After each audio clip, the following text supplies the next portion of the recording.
by a input tax credit shall be availed by a registered person including the input service distributor on the basis of any of the following documents. ISD input service distributor जो है ना वो अलग चीज, वो क्या होता है एग्जैक्टली कहाँ किधर लास्ट इसी चैप्टर में लास्ट टॉपिक आ जाएगा, वहाँ अटेंड करते हैं, पहले पढ़ लो. The input tax credit shall be availed by a registered person on the basis of the following documents. The following documents are कोई भी invoices which are issued by the supplier, same चीजें जा रही है. Debit note, bill of entry, ठीक है.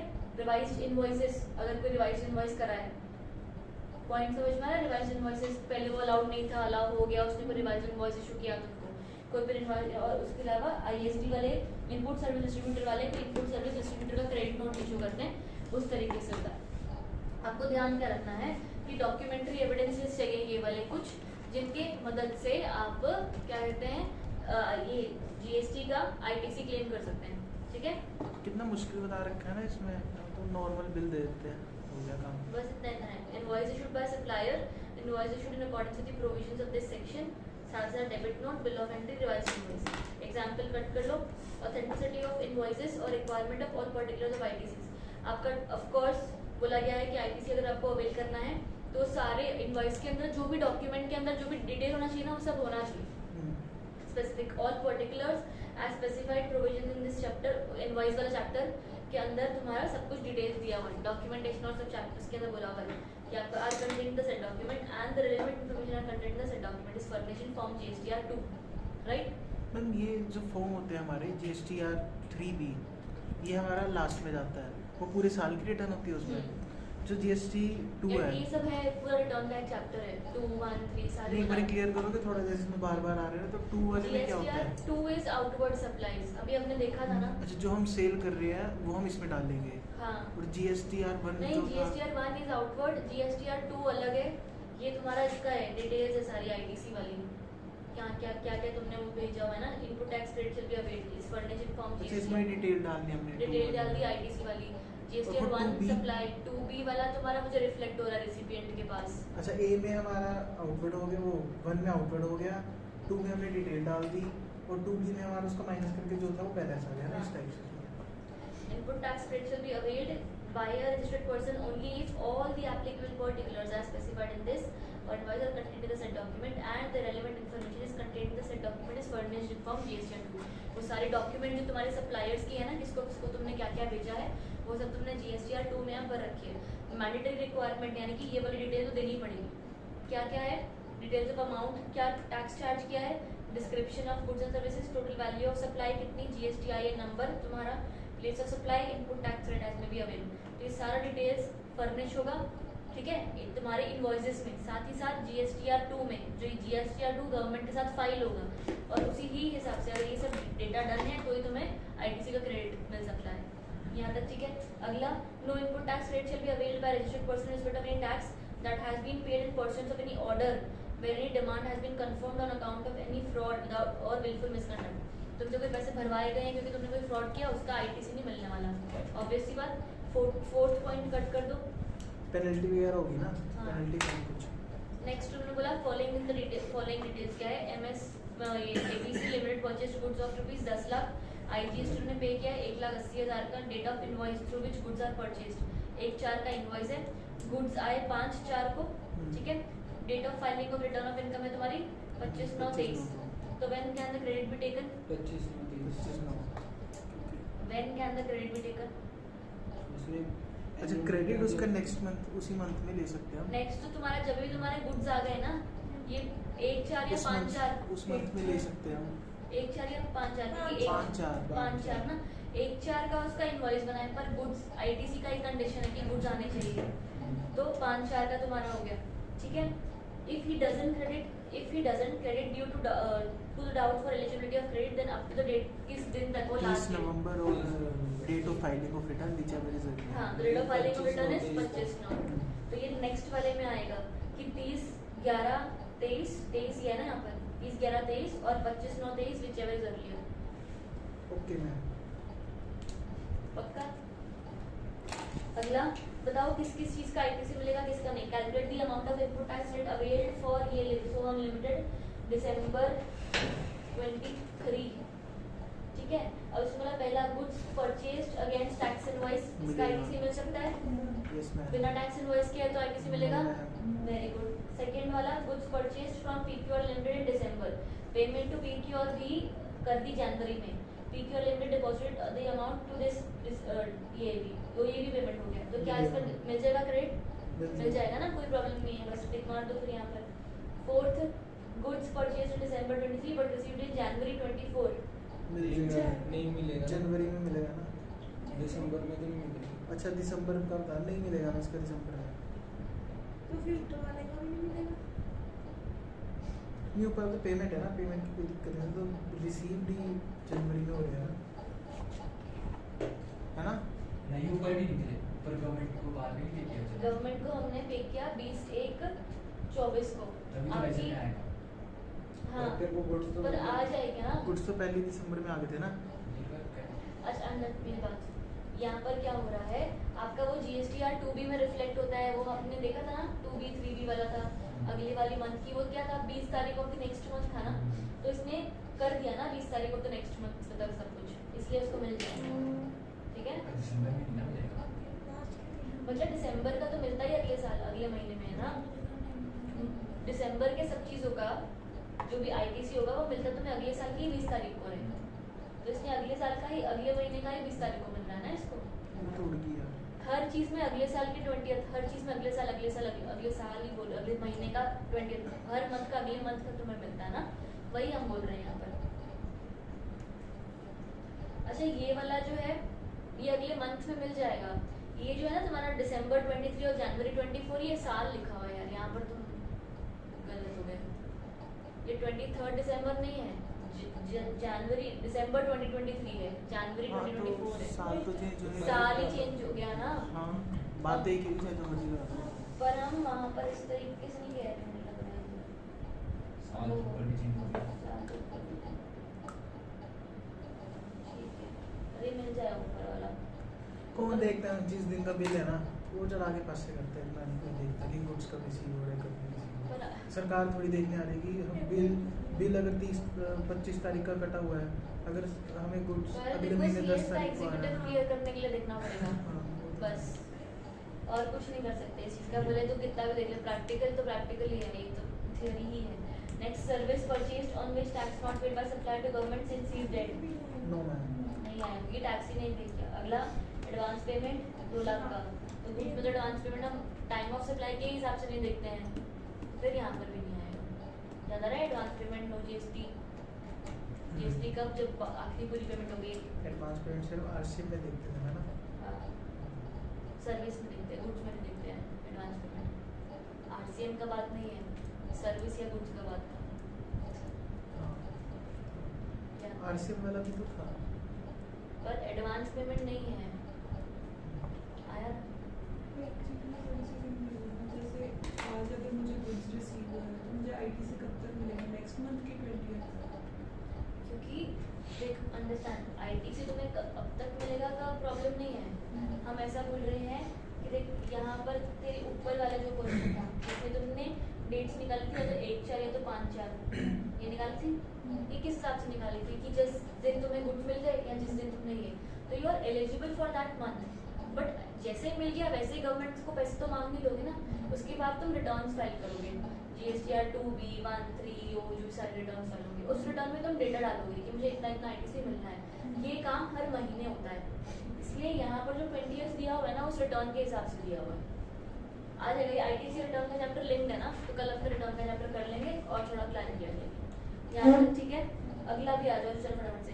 17 apportionment of credit in block credits. अब apportionment और ब्लॉक क्रेडिट्स क्या हुआ कि तुमने कोई 2 सप्लाई जैसे करी है जिसमें एक जगह है जहाँ पर क्रेडिट मिल रहा है और एक जगह पर नहीं। 17 मंथ में कह रहे हैं where the goods or services are both are used by registered person partly for the purpose of personal और partly for business। तो जो पर्सनल है उसका ITC नहीं मिलेगा, जो बिजनेस है उसका मिल जाएगा। पॉइंट समझ में आया कि नहीं? एक सप्लायर है, उसने गुड्स सप्लाई किए ऑफ गुड्स वर्थ ₹20,000, ठीक है, इस रिसीवर को। बढ़िया, इस रिसीवर ने इस 20,000 में से 60,000 गुड्स अपने बिजनेस के लिए यूज करेगा, आगे सेल करेगा, सब कुछ करेगा, ठीक है। बाकी का जो बचा है ना 20,000 में से ही मान लो 4000 उसने पर्सनल के लिए यूज करे, ठीक है। तो ये जो पर्सनल वाला होता है वो बिजनेस ओरिएंटेशन नहीं है। हमने आईटीसी का पहले कंडीशन देखे थे, the asset should be used for business purposes. तो इस वाले का पर्सनल वाले का आईटीसी नहीं मिलेगा 16,000 और इसका वाला आईटीसी मिल जाएगा, ठीक है। पॉइंट समझ में आया? अगला 17.2 क्या कह रहा है? आप सप्लायर हैं, आपने कोई गुड्स लिए, सॉरी आप सप्लायर नहीं, आपको सप्लायर से कोई गुड्स मिले हैं। अब आप जो रिसीवर है ना वो इन गुड्स से कुछ सप्लाई कर रहे हैं जो एग्जाम सप्लाई है और कुछ सप्लाई कर रहे हैं जो टैक्सेबल है, ठीक है। तो जितना भी अगर मान लो अगर 20K है उसका अगर आप एग्जाम सप्लाई करते हैं 20,000 में से 16,000 का, तो 16,000 में से भी कुछ एग्जाम्प्ट है? नहीं जैसे 20,000 में से 16,000 का एग्जाम करते हैं और सब एग्जाम सप्लाई करते हैं, ठीक है। और यहाँ पर टैक्सेबल सप्लाई करते हैं। तो अगर एग्जाम सप्लाई कर रहे हैं तो इसका भी आईटीसी नहीं मिलेगा क्योंकि आगे आपका आउटपुट नहीं है ना कुछ, वहाँ पर तो आप टैक्स कलेक्ट कर नहीं रहे हो। पॉइंट समझ में आ रहा है? अगर आगे तुम किसी से जीएसटी ले ही नहीं रहे हो तो इस वाले जीएसटी का भार तुम्हें ही भरना पड़ेगा, आईटीसी नहीं मिलेगा। पॉइंट समझ में आ रहा है?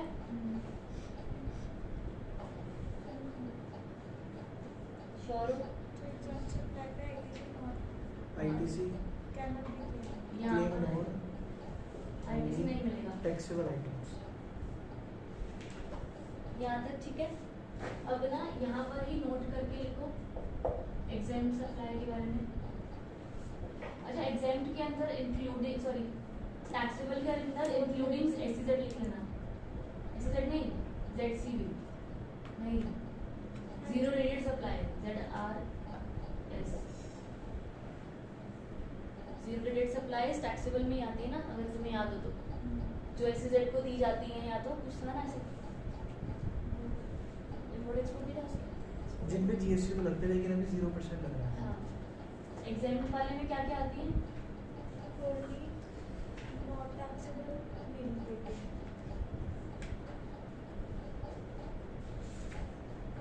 ठीक है ये तुम्हारा करेक्ट आंसर है, ठीक है। पर जो सेक्शन 72 है ना उसने एग्जाम सप्लाई में दो और डाली हुई है, 2-3 और डाली हुई है। अब वो 2-3 और 3 कौन सी है?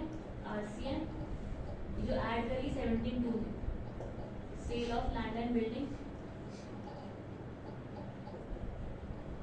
और यहाँ पर एक और लिखो transactions in securities.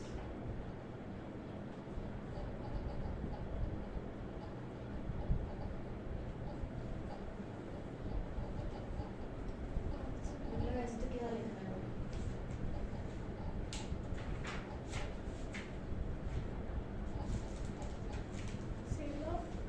Land building और ट्रांजैक्शंस इन सिक्योरिटीज, ठीक है। ये ऐड मतलब इन सब पे हम जीएसटी वो नहीं कर सकते, आईटीसी क्लेम नहीं कर आईटीसी सकते। क्लेम नहीं होगा, ठीक है। Nil fully non taxable RCM sale of land and building transactions in securities इन सब पर नहीं होगा आईटीसी क्लेम। 17.2 ये बात कह रहा है।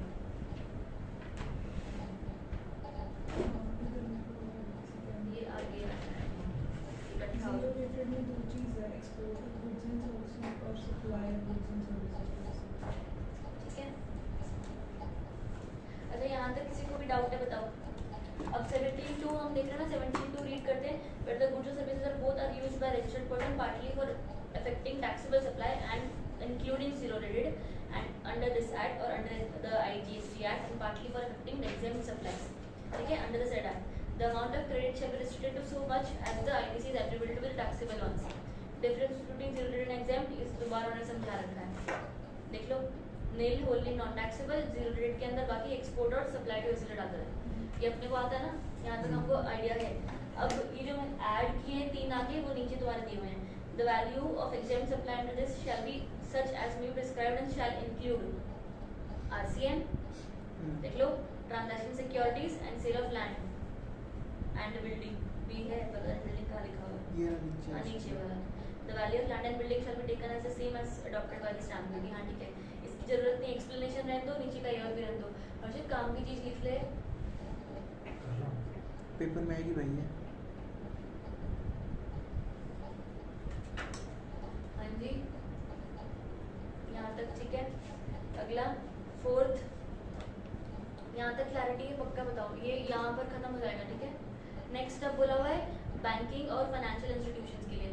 बैंकिंग फाइनेंशियल इंस्टीट्यूशन को क्या बोला ना स्पेसिफिकली, यार देखो बैंकिंग वालों का ना बहुत इनॉर्मस नंबर ऑफ ट्रांजैक्शंस होते हैं दिन के, ठीक है, हद बार ट्रांजैक्शन होते हैं। एक ट्रांजैक्शन को आप बाइफरकेट नहीं कर सकते एग्जैक्टली कि भाई क्या करना चाहिए, किस हिसाब से, कहाँ पर एग्जेम्प्ट है, क्या टैक्सेबल है, क्या नहीं है, तो वो पता लगाना मुश्किल हो जाता है ठीक है। इसीलिए ही ना बैंकिंग वालों को बोला देखो या तो तुम बाइफरकेट कर लो अगर कर सकते हो तो, ठीक है, जो मुश्किल हो जाता है। तो उन्होंने ऐसा करो, फिर तुम्हारी जितनी भी सप्लाईज हो रही है ना आउटवर्ड वाली, उसका 50-50% कर लो। 50 एग्जाम, 50 टैक्सेबल, 50 का आईडी से मिल जाएगा, 50 का नहीं मिलेगा, बस ठीक है। और कितना टैक्सेबल, हाँ जी, कितना टैक्सेबल होता है, क्या होता है, अमाउंट कितनी होती है टैक्स की, अमाउंट टैक्स की मतलब कितना क्लेम कर सकते हैं किस हद तक? वो जो इनवर्ड सप्लाईज के हिसाब से ना अच्छा जो उनको आई, ठीक है आई होगी। ठीक है।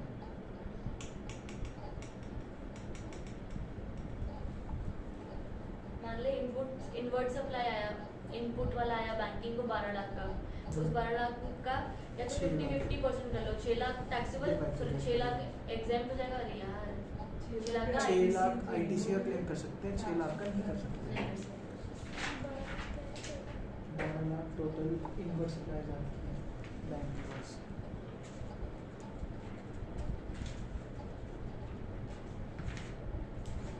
यहाँ तक क्लैरिटी है?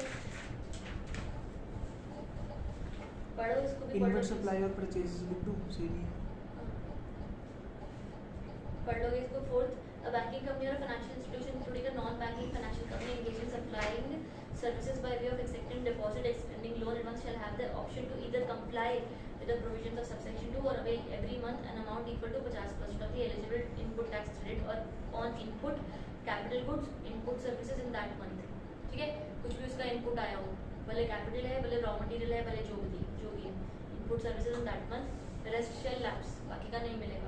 Provided that the option once exercised shall not be withdrawn during the year, क्योंकि ये हर महीने का काम है ना आईटीसी का। तो एक बार अगर आपने 50-50% खेल लिया तो फिर वही करते रहोगे पूरा साल, अगले साल चाहो तो चेंज कर सकते हो। अच्छा अगर एक बार 50 ले तो पूरी सारी 50 साल करेगा। 50 कर लेना है। Provided further that the restriction of 50% shall not apply to the tax provided on supplies made by one registered person to another registered person, then the same bank account number। अच्छा अगर बैंक टू बैंक कुछ जाता है, एक bank का एक branch से दूसरी बैंक की दूसरी ब्रांच को कोई सप्लाई करी है, तो सेम पैन है, बस एक डीम्ड डिस्टिंक्ट पर्सन है। पॉइंट समझ में आ रहा है? तो अगर ऐसा हो रहा है तो हम ना मान लेंगे कि अगर बैंक टू बैंक ही अगर जा रही थी तो पक्का टैक्सेबल ही होगी, राइट। और हम डीम्ड डिस्टिंक्ट पर्सन के बीच में कर रहे हैं, ऑलमोस्ट टैक्सेबल ही होगी, तो हम वो वाली टैक्सेबल ही मान लेते हैं। उसको ये 50% के कैलकुलेशन से हटा दो, उस पर स्ट्रेट अवे आईटीसी क्लेम कर लो। बैंक जब कस्टमर्स को सर्विसेज सप्लाई करती है उसका 50-50% कर लो, 50 का आईटीसी क्लेम हो सकता है, 50 का नहीं हो सकता। पर बैंक जब अपनी ही बैंक की ब्रांच को कोई सर्विस प्रोवाइड करती है उसका प्रॉपर आईटीसी के तरीके से आईटीसी क्लेम होगा, ठीक है। आ रहा है समझ?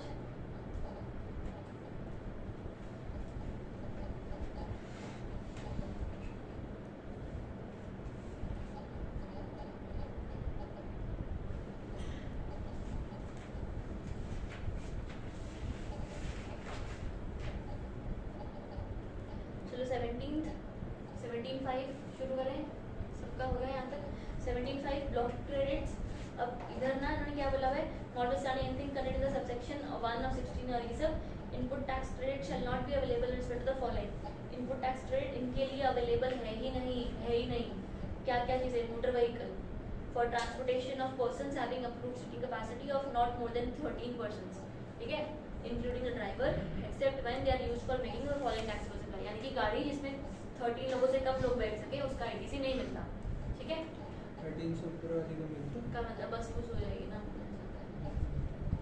ये 13 से ऊपर वाले का बोला नहीं है, नीचे का बोला नहीं मिलता। और उसमें भी आपको बताया गया कि अच्छा 13 से नीचे वाली गाड़ी का नहीं मिलता, ये ठीक है।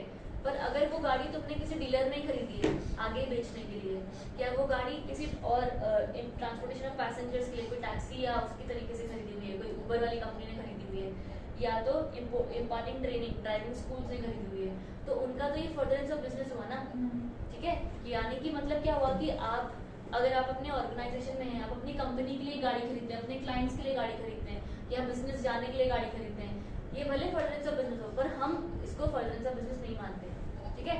इसका आपको क्रेडिट नहीं मिलता, गाड़ी का, घर की गाड़ी, ये सब गाड़ी का क्रेडिट नहीं मिलता, ठीक है, गाड़ी का क्रेडिट नहीं मिलता। पर अगर वो गाड़ी आगे बेचने के लिए ली जा रही है, आगे पैसेंजर्स के ट्रांसपोर्टेशन के लिए ली जा रही है, या तो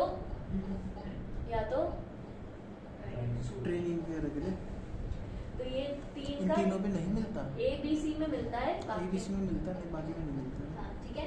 अब इन्होंने एनालिसिस किया हुआ है, scope of motor vehicle excludes क्या, vehicle running upon fixed rails, माने ट्रेन हो गई ये तो, ठीक है। तो ट्रेन का special purpose vehicle for being used in factory और इनक्लोज, वो बैटरी वाली छोटी छोटी गाड़ियां नहीं चलती अंदर अंदर जो वो चीज, ये तो vehicle with less than 4 fitted wheels with engine capacity up to 25 cc, मतलब 4 पहिए नहीं, यानी कि ऑटो या ऑटो या वो बाइक, ठीक है। मतलब 1 2 3 जो पॉइंट्स है ना स्कोप ऑफ मोटर व्हीकल के 1 2 3 पॉइंट्स 25 सीसी, ऐसे 25 सीसी क्या ही होगा उसमें, तो अब उनका ITC मिलता है, ठीक है। अगर हम ऊपर वाले ABC का भी मिलता है, इसका भी मिलता है। हाँ, सब तो हो गया ना, बचा क्या? अरे गाड़ी नॉर्मल तेरी, हाँ, उसका नहीं मिल रहा ना। बस 4 मिलियन हाँ, अब सब मिल गया। 3 पहियों का भी काम मिल रहा है, 25 सीसी का कौन सा बता रहा है? ये पहले वाला चीज़ है, है। ट्रेनिंग का। बाइक में नहीं आते यार। तो कैपेसिटी अप टू हाँ, बोला है, अच्छा अप टू बोला है। क्या ही पूछता है, मेरे को भी आंसर देता है। अप टू मेरे को लगा अप टू मतलब अप टू। अब तो का मतलब अब नहीं होता है। जिसमें नहीं कोई पीछे का है। मोटर व्हीकल होना चाहिए, ट्रांसपोर्टेशन ऑफ पीपल के लिए यूज होना चाहिए, नहीं होना चाहिए। नहीं होना चाहिए। ABC वाला जो है ना, अगर मैंने गाड़ी खरीदी अपने लिए, घर के लिए, या तो मैंने मेरे बिजनेस के लिए कार खरीदी है, या तो ऐसे मेरे को कार चाहिए, मैं अपने उसमें एम्प्लॉयज को लेकर आती हूँ घर से, किसी के लिए भी आपको ITC नहीं मिलेगा, ठीक है। ITC कब मिलेगा, जब तुमने कार खरीदी है और वापस बेचने के लिए, या तो कार खरीदी उबर वालों ने, क्योंकि उनका काम ही पैसेंजर वाला है, उनका ये फर्दरेंस ऑफ बिजनेस है। बाकी और किसी का भी हम फर्दरेंस ऑफ बिजनेस नहीं मान रहे कि गाड़ी नहीं होगी तो तुम्हारा धंधा नहीं चलेगा, ऐसा हो ही नहीं सकता। गाड़ी नहीं होगी तो धंधा नहीं चलेगा, वो कब हो सकता है, सिर्फ 3 केसेस में, जब गाड़ी बेचनी हो, जब गाड़ी तुम्हारा काम ही पैसेंजर वाला हो, या तो तुम्हारे ट्रेनिंग करवानी गाड़ी की, ठीक है। तो इन दोनों केसेस में गाड़ी एक्चुअली तुम्हारे फर्दरेंस ऑफ बिजनेस है, तो यहाँ पर तुम्हें मिलेगा। साथ ही साथ एनालिसिस में बोला कि मोटर व्हीकल क्या चीज नहीं होती, आपकी किसी बात है, ट्रेन मोटर व्हीकल नहीं होती, स्पेशल पर्पस वाला जो क्या बोलते हैं वो बैटरी वाली गाड़ियाँ ये सब भी होती थी ना, तो वो वाली मोटर व्हीकल नहीं होती, और व्हीकल जिसमें 4 पहिए से कम है, 25 से कम है, वो मोटर व्हीकल नहीं होती। बढ़िया, तो इनका ITC मिलता है। अगर वो मोटर व्हीकल, क्योंकि मोटर व्हीकल का ITC मिलता है ना, अगर ये मोटर व्हीकल ही नहीं है तो इसका ITC तो मिलेगा, तो 1 2 3 का भी ITC मिलता है, ABC का भी ITC मिलता है, इसके अलावा जो बचा ITC नहीं मिलेगा। तो अब क्या तुम करते हो, अगला vessel aircraft except when they are used, vessel aircraft का ITC नहीं मिलता, एक्सेप्ट व्हेन जब खरीदा है बेचने के लिए, पैसेंजर घुमा रहे हो तुम वेसल या एयरक्राफ्ट में, इम्पार्टिंग ट्रेनिंग, या तो इम्पार्टिंग ट्रेनिंग एंड फ्लाइंग, वो फ्लाइंग स्कूल है, या तो वो वेसल वाला स्कूल है। सेम ही अगर वैसे लाके भेजने के लिए है या तुमने सिखाने Same है, के लिए लिया और है, अगर उसमें हम सामान मतलब गुड्स वो कर रहे हैं तब भी नहीं मिलेगा ना। तब भी नहीं मिलेगा। तो पैसेंजर के ट्रांसपोर्टेशन के लिए कर सर सकते वो हो। तो उनकी बिजनेस के उसमें आ गया ना नहीं मालूम। नहीं है ना, मिलेगा। नीचे है ना सेकंड पॉइंट, है ना वो तो मिलेगा। पैसेंजर के लिए है ना मैम। सेकंड अरे बच्चे सेकंड पॉइंट इससे भी अगला फॉर ट्रांसपोर्टेशन ऑफ गुड्स, ठीक है, इन सब का ITC मिलेगा, यानी कि पॉइंट नंबर 1 ABC D और पॉइंट नंबर 2 इनका ITC मिलेगा, ठीक है। Next AB services of general insurance, servicing, repair, maintenance, motor car, ये सब क्लॉज AAAB, ये सब जो लिखा हुआ है ना, ये तुम पढ़ोगे, पर एक बार जरा मेरी बात सुन लो। जिस गाड़ी का ITC मिल रहा है उस गाड़ी की सर्विस का भी ITC मिलेगा, जिस गाड़ी का खुद का ITC नहीं मिल रहा उसकी सर्विस रिपेयर का भी ITC नहीं मिलेगा। आगे बात समझ। अगर गाड़ी जैसे किसी कंपनी के नाम होती है हाँ। जब हम उस पर कोई भी खर्चा मतलब ऐसे सर्विस कॉस्ट कराते हैं कंपनी से तो वो GST का बिल आता है वो तो हम क्लेम कर लेते हैं ITC नहीं मिलेगा ऐसा होता है। और मिलता है उसको अरे भाई तो ना प्रैक्टिकल थिंग बहुत अलग है भाई, है ना मिलता है ना। बहुत ज़्यादा अलग है, बहुत ज़्यादा मैम। इतना तो कुछ है ही नहीं, नॉर्मल है, बिल आया टैक्सेबल। अगर इतना कुछ होता है ना आप खुद सोचो बंदा कैसे GST होता है नहीं कर उसको सकता। तो एक बंदा रखना पड़ता है ना घर में। मान लो कि छोटा बिजनेस चला रहा है, कमाई उसे 30-40 हज़ार पे है, तो वो ये बंदा क्यों रखेगा स्पेशल जीएसटी में? मेरे को बंदे ही रखना पड़ जाएगा जीएसटी के लिए अलग से। ऐसा भी नहीं बनता है इसके लिए रखा हुआ है इसका। चलो चलो ठीक है, यहाँ तक सब हो गया। 1 मिनट रुको ना।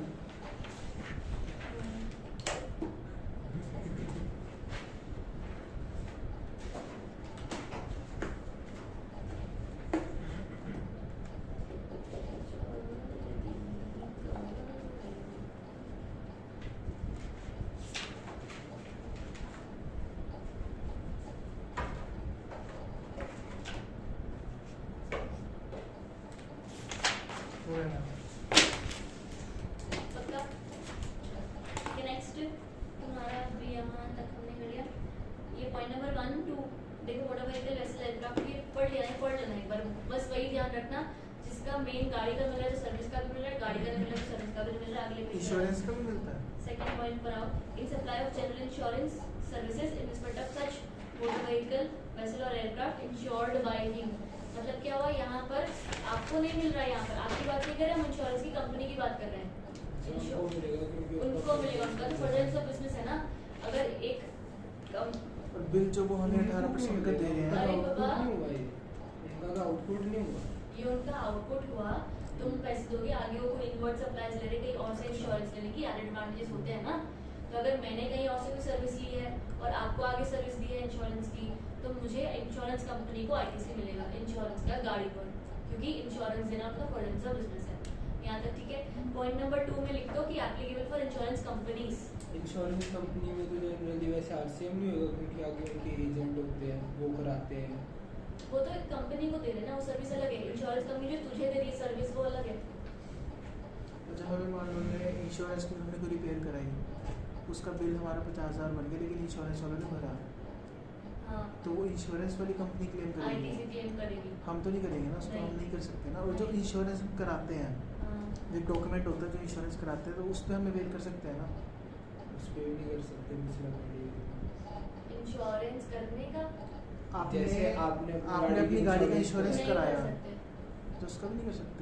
मैं तो कर लिया। बढ़िया। अगला, the following supply of goods और services are both food, beverages, outdoor catering, beauty treatment, health service, cosmetic, plastic surgery. वही गाड़ी जो पीछे जिसकी बात की थी, जिसको खरीदा नहीं जा सकता, खरीदने के लिए लिया, उसको रेंट किया तब भी नहीं मिलेगा। ठीक है, तो ये सब and except when used for the purpose of specified therein, उसके साथ लाइफ इंश्योरेंस, हेल्थ इंश्योरेंस, ये सब का आईटीसी नहीं मिलता। अच्छा प्रोवाइडेड दैट पे आ गए क्या आप?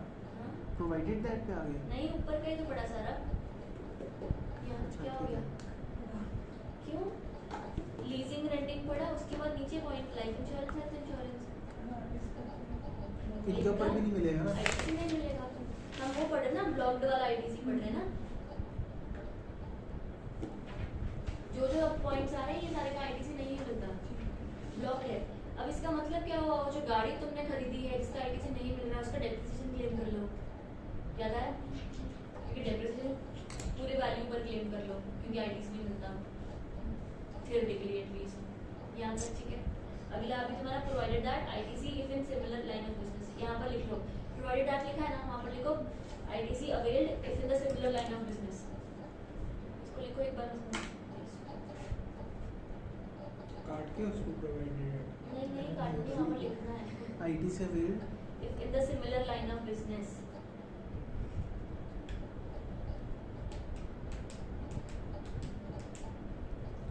ठीक है, लिखा। अब इसका मतलब क्या हो रहा है, अंडरस्टैंड। मैं किसी कंपनी में, ऑर्गेनाइजेशन में कहीं पर भी हूँ और मैंने कोई केटरिंग की सर्विस करवाई है, कोई बड़े क्लाइंट्स आए हैं मेरे बाहर से और कुछ बहुत बड़ा खाना पीना रखा है, उसका आईटीसी में अवेल नहीं कर सकती, राइट? यहाँ तक हमको समझ में आ रहा है। पर अगर मान लो अब केटरिंग की ही सर्विस है, ठीक है, मैंने खर्चा किया, मैं आईटीसी नहीं ले सकती, पर जिस बंदे को मैंने अपॉइंट किया केटरिंग करने के लिए, वो बंदे ने आगे कहीं पर कुछ सर्विस दी थी, मान लो पूरा खाना लेकर आ रहा है, पर मुझे गुलाब जामुन भी रखवाने और वो बंदा बनाता नहीं है, तो वो कहीं और से गुलाब जामुन मंगवा रहे हैं और उसको पैसे दे रहा है, राइट? तो सिमिलर लाइन ऑफ बिजनेस, यानी कि जब आप केटरिंग के ही नहीं हो और आप केटरिंग की ही सर्विस ले रहे हो तो आप आईटीसी क्लेम कर सकते हो। पॉइंट समझ में आया? वो तो वो बंदा ले सकता है ना? वो बंदे की ही बात कर रहे हैं। हाँ ठीक है। ठीक है, हमारी बात हम तो ले नहीं सकते, हमारी बात खत्म होगी। अब वो बंदे ने अगर पीछे से कोई सर्विस ली है जो भी केटरिंग की है और वो भी प्रोवाइडेड केटरिंग का ही काम करता हो तो सिमिलर लाइन ऑफ बिजनेस में क्लेम किया जा सकता है। एक ठीक है, क्लैरिटी है। अगला आ जाओ, चलो इशू और क्लैरिफिकेशन काट दो। Next, membership of club health fitness centre, फटाफट membership of club health fitness centre ये सबका आईटीसी नहीं मिलता, ठीक है। आपने कोई मेंबरशिप फीस पे करी है, आईटीसी नहीं मिलेगा। Travel benefits extended to an employee on vacation such as leave और home travel at concession, ITC नहीं मिलेगा। नेक्स्ट, प्रोवाइजो लेकिन दिया हुआ है, कार्ड दे नहीं पढ़ना है। प्रोवाइजो मतलब क्या हुआ, अब यहाँ पर क्या बोला है कि अंडरस्टैंडिंग बहुत अच्छा प्रोवाइजो है, बहुत जगह पर काम आएगा। तुम्हें अगर कोई पेमेंट मैंडेटरीली बोली हुई है ना कि करनी है, लॉ ने बोला है कि पेमेंट करनी है, तो फिर उसका आईटीसी मिल जाएगा। लॉ ने बोला है अपने एम्प्लॉयज को एलटीसी दो, तो आईटीसी मिल जाएगा, ठीक है। देखो, ITC shall be available for such, employer को मिलेगा ना। हाँ, जिसने खर्चा किया। ITC shall be available for such goods or services if they are provided by an employer to its employees under any law of the time being in force, ठीक है। Statutory obligation के तहत कुछ आपने पेमेंट करनी पड़ी तो ITC दे देंगे, नहीं तो नहीं देंगे। यहाँ तक क्लैरिटी है। वॉलंटरीली दिया तो आईटीसी नहीं मिलेगा, पक्की बात है, श्योर हो। Next, C works contract services when supplied for construction of immovable property other than plant and machinery except where it is an input service for further supply of works contract service। मतलब क्या हुआ कि जैसे catering वाला था वैसे इसमें हो गया, है ना। वर्क्स, हाँ, कि आप वर्क्स कॉन्ट्रैक्ट सर्विसेज ले रहे हो, आईटीसी नहीं मिलेगा, पर अगर वर्क्स कॉन्ट्रैक्ट वाला पीछे से कोई वर्क्स कॉन्ट्रैक्ट ले रहा है तो आईटीसी मिल जाएगा, उसको सिमिलर लाइन ऑफ बिजनेस में मिल जाएगा। यस, वही था। और कुछ सबको समझ में आया, पक्का। अगला, goods or services or both received by a taxable person for construction of an immovable property other than plant and machinery on its own account, including when such goods or services or both are used in the course of furtherance of business।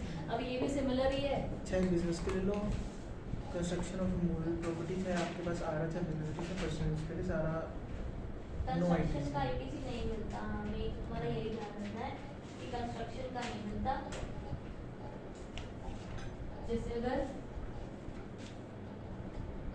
XYZ company है, ठीक है, वो कोई building construct करवा रही है, ठीक है। अब ये बिल्डिंग वो दो तरीके से कंस्ट्रक्ट करवा सकती है, या तो ओन और सारे एक्सपेंसेस खुद कर रही है, या तो किसी को आउटसोर्स कर रखा है, कॉन्ट्रैक्ट दे रखा है, ठीक है। यहाँ पर भी उसने जो खर्चा किया उसका भी आईटीसी नहीं मिलेगा, यहाँ पर कोई खर्चा किया उसका भी आईटीसी नहीं मिलेगा, भले आपने किससे भी करवाया। अब मान लो जो आउटसोर्स करवाया है वो कंपनी है ABC लिमिटेड, ठीक है। इसने अगर किसी ने कोई सर्विस ली तो इसको मिल जाएगा, क्यों? क्योंकि सिमिलर लाइन ऑफ बिजनेस है। यहाँ तक कोई डाउट है, बताओ। एक्सप्लेनेशन पार्ट में नहीं पढ़ना है यहाँ।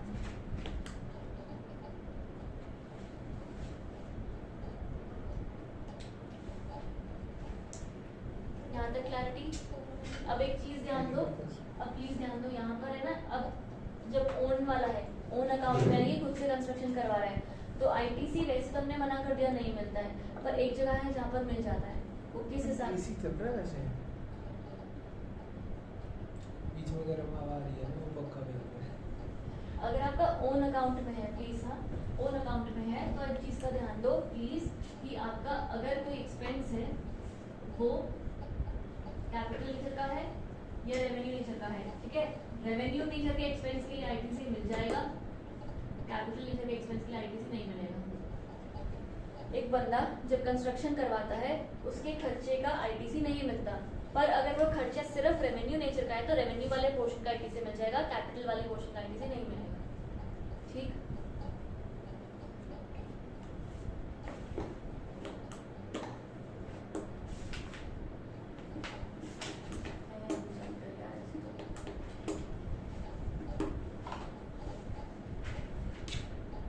यहाँ तक पॉइंट समझ में आया?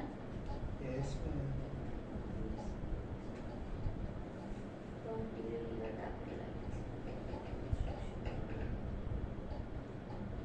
मैं कंस्ट्रक्शन बिजनेस वालों के लिए किसके लिए है?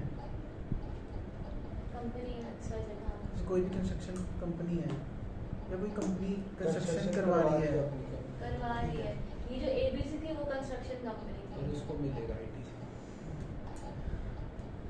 आ रहा है समझ? तो दोनों के लिए एप्लीकेबल है, ये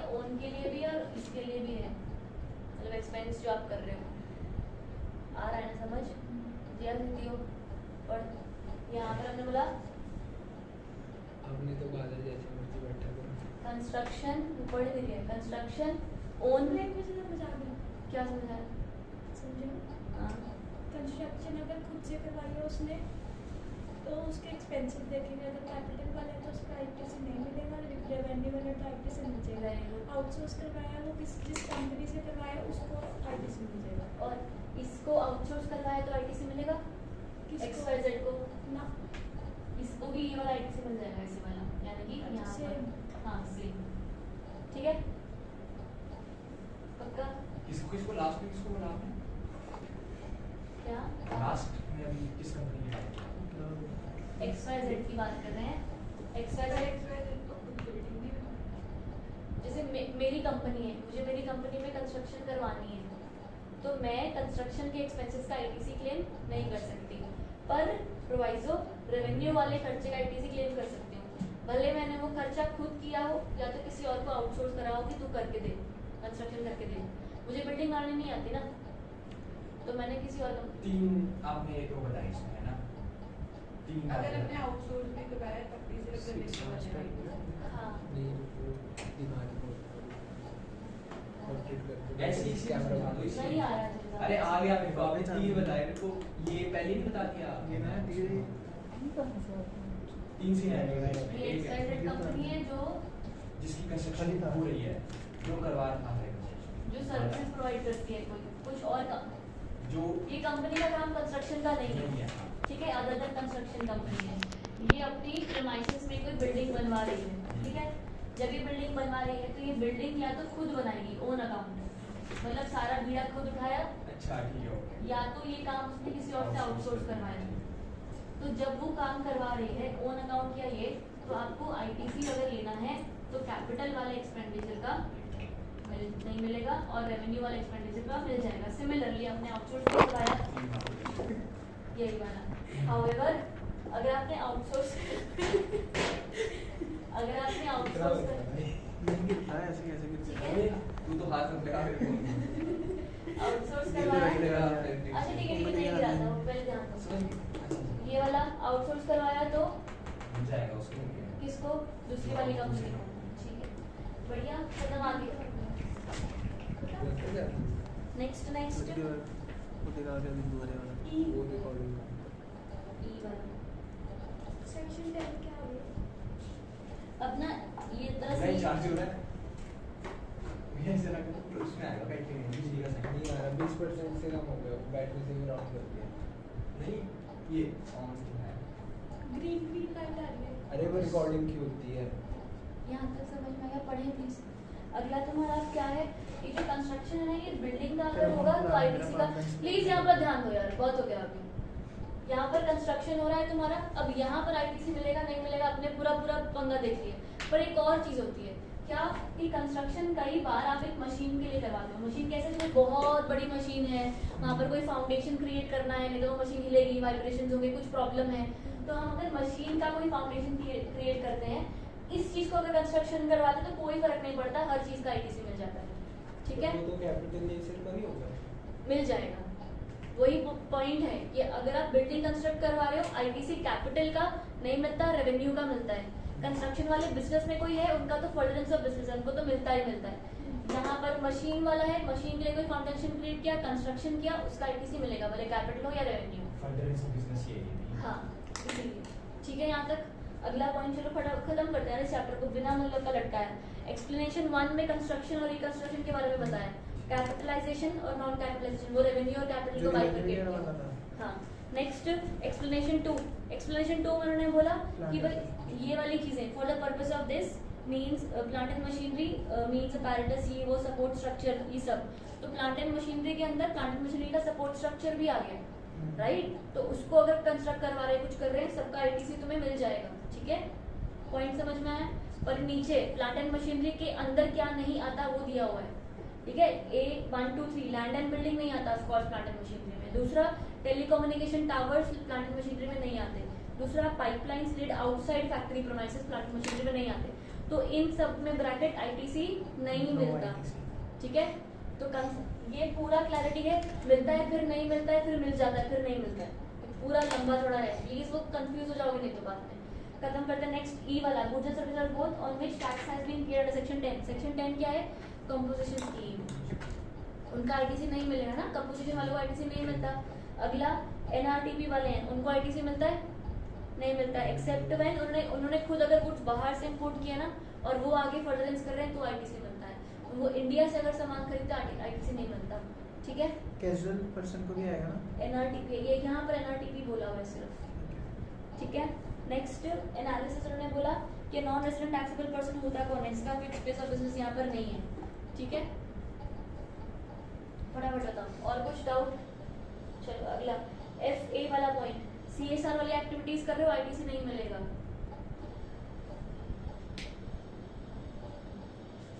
आ गया समझ सबको? CSR पता है ना सबको क्या होता है। फिर उसके बाद G वाला पॉइंट, पर्सनल कंजम्पशन, नहीं मिलेगा। Good stolen, loss, destroyed, written off, हमारी गलती नहीं है, तुम भुगतो हम क्यों नुकसान भुगते, आईटीसी नहीं मिलेगा, ठीक है। पर वो तो जब उसने खरीदने के दिन तो लिख ही दिया। इनवर्ड आया ना तब मैंने आईटीसी क्लेम कर लिया, कल को मैंने बेचा नहीं तो मेरे जेब से गया ना, तो मैं बोल दूं कि आईटीसी में क्लेम कर लो, नहीं मिलेगा, ऐसा रिवर्स करना पड़ेगा। अगला पॉइंट कट कर दो, ये भी नीचे वाले में कट रुको फिर एक सेकंड ना। अच्छा तुम्हारा जो अगला पॉइंट है ना वो तुमने कट कर दिया, ठीक है। जो ये है ना उसके अंदर 74 सिर्फ मार्क कर लो, जो 29, 30, 29 और 130 है, 129, 130 ये दोनों कट होते हैं, ये तुम्हारे सिलेबस में नहीं है। सिर्फ 74 तुम्हारे सिलेबस में है, वो भी सिर्फ तुम्हें नीचे फर्स्ट सेक्शन में फ्रॉड के बारे में बोल रहा है। अगर तुमने कोई फ्रॉड किया है, बिल्कुल मिसस्टेटमेंट किया है तो आईटीसी नहीं मिलेगा, ठीक है। इतनी तो बात थी, कब से लगे हुए हैं। Next clarification on free sample और buy one get one offer, ठीक है। अब ये समझो बहुत आसान है, ये पूरा पेज सिर्फ मैं आपको एक चीज बोल के समझा रही हूँ। कोई चीज एब्सोल्युटली फ्री है जिसके लिए तुमने 1 रुपया नहीं दिया, ठीक है, वो एक्चुअली फ्री होती है। जिसके लिए तुमने कुछ रुपए दिए हैं, ठीक है, वो फ्री नहीं है जीएसटी की भाषा में। तो अगर तुमने पैसे दिए हैं तो वो आईटीसी मिलेगा, पैसे नहीं दिए हैं आईटीसी नहीं मिलेगा। बाय वन गेट वन में कुछ खरीद रहे हो तो ही कुछ मिल रहा है ना, तो मतलब तुमने पैसे दिए हैं, वो फ्री नहीं है, ठीक है। तो बाय वन गेट वन में आईटीसी मिलेगा। तो जितना हमने अमाउंट पे करा उस हिसाब से उसी मिलेगा, हिसाब से डबल का तो मिलेगा। नहीं उसी हिसाब से मिलेगा, जितना पे किया उस हिसाब से मिलेगा, ठीक है। मान ले कम डिस्काउंट पे मिला ना तुझे सामान, ऐसे जीएसटी वाले नहीं मानते, ठीक है। यहाँ इसमें तक पैसे तो भरे हैं ना तुमने? अगर तो बाय वन गेट वन ना लेना चाहे तो वैसे भी एक प्रोडक्ट को 50% को अच्छा ठीक है भाई। ठीक है। यहाँ पर if you have to buy something और and then get something in, उसके हिसाब से अगर ऐसा कुछ मिला है तो it is not free as per the GST and ITC will be available. बढ़िया, यहाँ तक ठीक है। इसका लीगल प्रोविजन रीड कर लेना, बाकी का भी बस रीड करके छोड़ दो और ज्यादा मत दिमाग लगाना। अगर फ्री है तो आईटीसी नहीं है, फ्री नहीं है तो एक पैसा नहीं भरा तो नो आईटीसी, हाँ। अगर 1 रुपया भी भर दिया तो ITC. Buy one sell one. वही कि ज़्यादा खरीद दो तो ज़्यादा बचत होगी, वो ऑफर होता है जो डिस्काउंट का। ज्यादा वेट दिया होता बाय है। मोर सेल। चलो इलस्ट्रेशन 6 पर आ जाओ। और तो यहाँ ये पर करना है नहीं हमने बाय मोर में क्या है? वो तो कुछ नहीं करना, बस रीड। फ्री है एंटायरली, अच्छा ठीक है। और ये एक ही चीज, बस बाकी पूरा पेज फालतू। नेक्स्ट इलस्ट्रेशन 6 जो है ना, इलस्ट्रेशन 6 में एक चीज का ध्यान दो। वहां पर पहली बात तो अज्यूमिंग ये सारा कुछ जो इलस्ट्रेशन 6 है वो इंट्रास्टेट के हिसाब से होगा। एक ही स्टेट के अंदर इंट्रा वाला है तो सीजीएसटी एसजीएसटी लगेगा, उस हिसाब से तुम ये क्वेश्चन करोगे, अभी नहीं करोगे, बाद में करोगे। इलस्ट्रेशन 6 अगले पर आ जाओ। इलस्ट्रेशन 6 बाद में करोगे। 7 वाला मुझे बताओ, determine the amount of ITC available from following details. ये आईटीसी मिलेगा नहीं मिलेगा, सिर्फ ये वाला करो। फर्स्ट वाला मशीन का आईटीसी मिलता है, यस एवरीबडी तुम गए मशीन वाला कहाँ है? मशीन के फर्दर ऑफ बिजनेस है ना, वैसे मान लीजिए machine on which depreciation claimed, नहीं मिलेगा, इंक्लूडिंग जीएसटी है ना? Capital goods used for construction, नहीं मिलेगा मेरे goods vehicle, truck for transport of input, मिलेगा। गुड्स के लिए है ना वो, ठीक है। ठीक है। सारे सबको क्लियर है? क्यों ऐसा हो गया तो नहीं लग रहा ना? Pollution control equipment, furtherance of business ही है, मशीन है तुम्हारी, मिल जाएगा।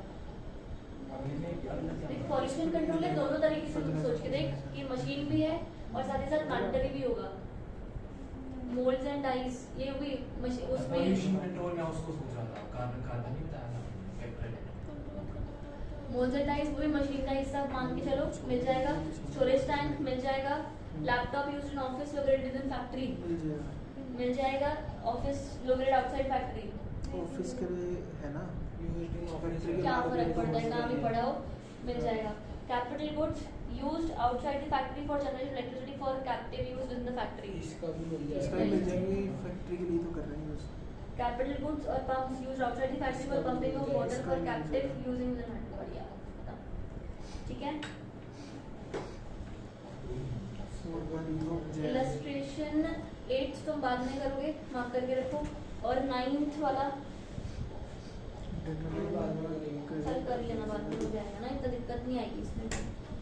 तो ठीक है, बाद में करना। अगला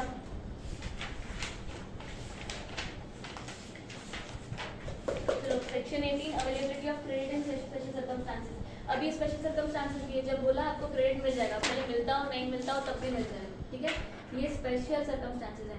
पहला, person liable for registration. Understand, liable for registration का मतलब क्या हुआ? अब तक वो रजिस्टर मतलब उसने लिमिट क्रॉस कर लिमिट दी क्रॉस कर दी है। हाँ। पर अभी उसने रजिस्ट्रेशन कराई नहीं है। बढ़िया। तो वो जो पीरियड होगा वो बीच वाला, उसमें उसको आईटीसी मिलेगा। किस हिसाब से मिलेगा? On the date is liable for to registration. इसका चार्ट बनाना पड़ेगा प्लीज फटाफट से। जैसे वो 180 दिन पर हाँ, 180 दिन के हिसाब से।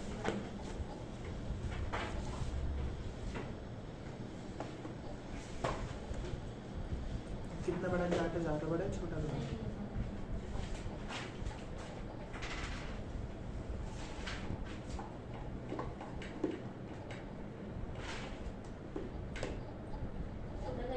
अगर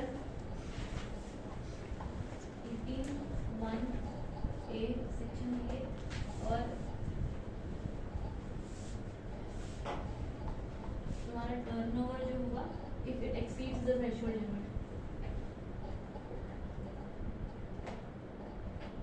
इस तारीख पर जिस दिन तुम्हारा टर्नओवर वो लिमिट से बढ़ जाता है, ठीक है, वो 10, 20, 40 साल लिमिट जो हम तक देख रहे हैं, तो इस दिन तुम क्या हो जाते हो? तुम लायबल टू रजिस्टर हो जाते हो।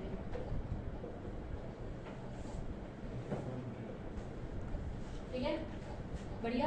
अब जरूरी तो नहीं है ना कि तुम साथ ही साथ बस लायबल हो गए तो अगले दिन चले गए हम जीएसटी ऑफिस रजिस्टर करवाने, टाइम लगेगा।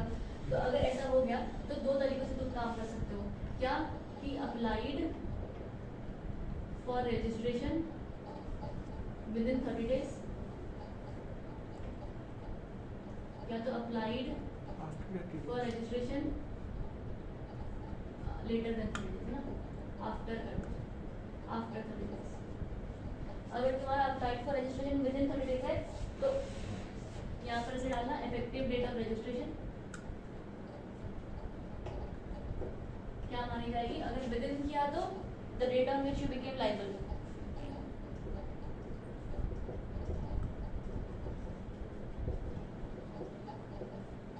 ठीक है, इस दिन माना जाएगा तुम्हें रजिस्ट्रेशन का सर्टिफिकेट मिला। पॉइंट समझ में आया? सबको बताओ। इफेक्टिव डेट ऑफ रजिस्ट्रेशन इसके आगे तो नहीं लिखना। नहीं, ठीक है। नीचे वाले में क्या आता है? अप्लाई टू रजिस्टर, नीचे अप्लाई आफ्टर 30 days, ठीक है। और नीचे वाले को लिखवा रहा है। हाँ, नहीं लिखा ना, date of grant of registration certificate. मतलब इसको उससे पहले का आईटीसी मिलेगा। हाँ, ठीक है। अब अंडरस्टैंड, अगर आपने थ्रेशोल्ड लिमिट क्रॉस कर दिया एलिजिबल फॉर रजिस्ट्रेशन का, ठीक है, अगर तुम दो तो फिर तुम लायबल टू रजिस्टर हो। अगर तुम लायबल टू रजिस्टर हो, ठीक है, तो तुम अप्लाई कर दोगे रजिस्ट्रेशन के लिए। 30 दिन के अंदर अगर अप्लाई कर दिया तो जिस दिन तुम लायबल हो गए थे ना, वही दिन तुम्हारी असल रजिस्ट्रेशन की डेट मानी जाएगी। यानी कि इस दिन से तुम्हें आईटीसी मिलना शुरू हो जाएगा। पॉइंट समझ में आया? अगर तुमने 30 दिन के बाद अप्लाई किया तो फिर तुम्हें date of grant of registration, जिस दिन सर्टिफिकेट मिलेगा उस सर्टिफिकेट पर जो तारीख लिखी होगी उस दिन से तुम्हें आईटीसी मिलना शुरू होगा। पॉइंट समझ में आ रहा है?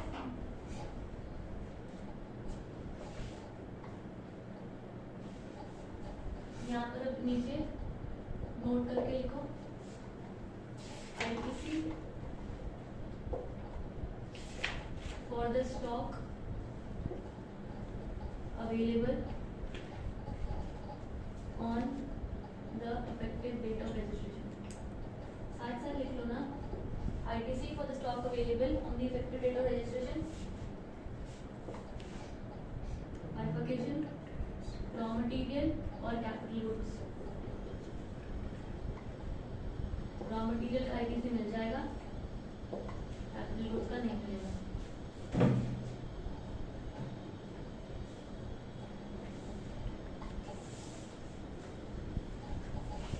अगर 30 दिन के अंदर अंदर भर देते हैं तो जिस दिन उसका थ्रेशोल्ड लिमिट क्रॉस हुआ तो वो वाली लिमिट होगी, वो वाली डेट होगी ना। हाँ जी। यहाँ तक बताओ कहाँ पर क्या नहीं लिखा। अब ना अगर तुम्हें रजिस्ट्रेशन का सर्टिफिकेट मिला, ठीक है, तब से तुम रजिस्टर हुए हो और उस हिसाब से तुम हुए, तब तो कोई प्रॉब्लम नहीं है। पर अगर तुम लाइबल टू रजिस्टर के दिन रजिस्टर हो चुके हो, तब से तुम ITC क्लेम कर सकते हो, तब प्रॉब्लम आती है। क्योंकि तुम जब तक वो एटलीस्ट 30 दिन का तो टाइम चला ही गया ना, तुम अप्लाई करोगे, आएगा, उस बीच में जो तुम सप्लाईज कर रहे हो, क्योंकि तुम्हारे पास अब तक नंबर नहीं आया तो तुम ITC ले नहीं सकते किसी से भी, राइट। GST अपने बिलों में नहीं ऐड कर सकते, ना ही ITC क्लेम कर सकते हो, ना ही GST पे कर सकते हो, कोई आउटवर्ड GST भी पे नहीं करोगे, पर तुम रजिस्टर्ड हो, प्रॉब्लम आ जाती है ना।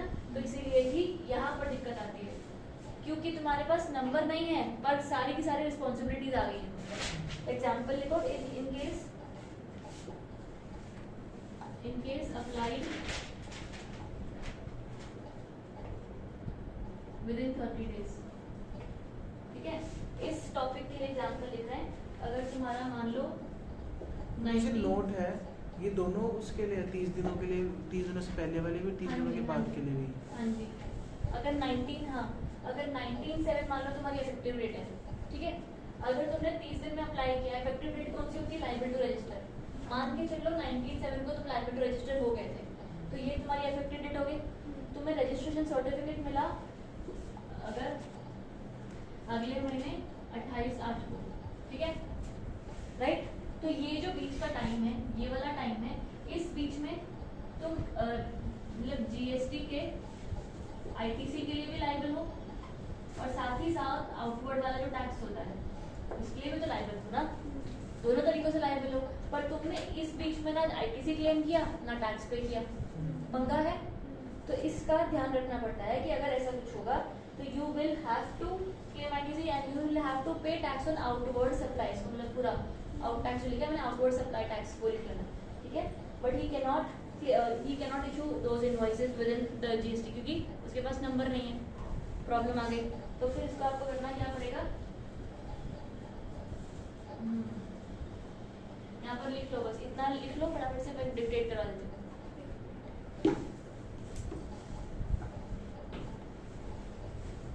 लिख लिया?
रजिस्ट्रेशन सर्टिफिकेट मिलने के बाद after receiving the certificate for registration.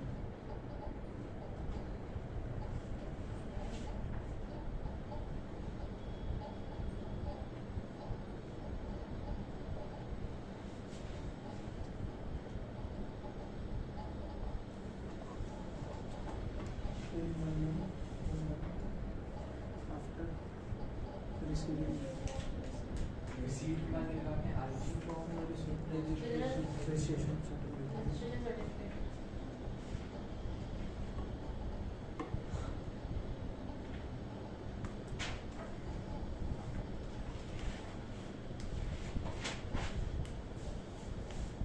अच्छा तुमको ना ये याद पता नहीं कंपोजिशन स्कीम में याद है कि अगर मैंने तुमको बहुत पहले सिखाया था कि कंपोजिशन स्कीम में अगर बंदा कंपोजिशन से नॉर्मल में जा रहा है या नॉर्मल से कंपोजिशन में जा रहा है तभी भी पंगा होता है कि अच्छा हाँ दिक्कत है यहाँ तक, ठीक है।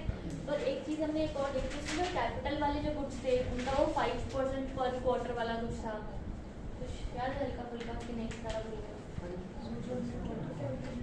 क्वार्टर कैलकुलेट करना, क्यों क्वार्टर कैलकुलेट करना?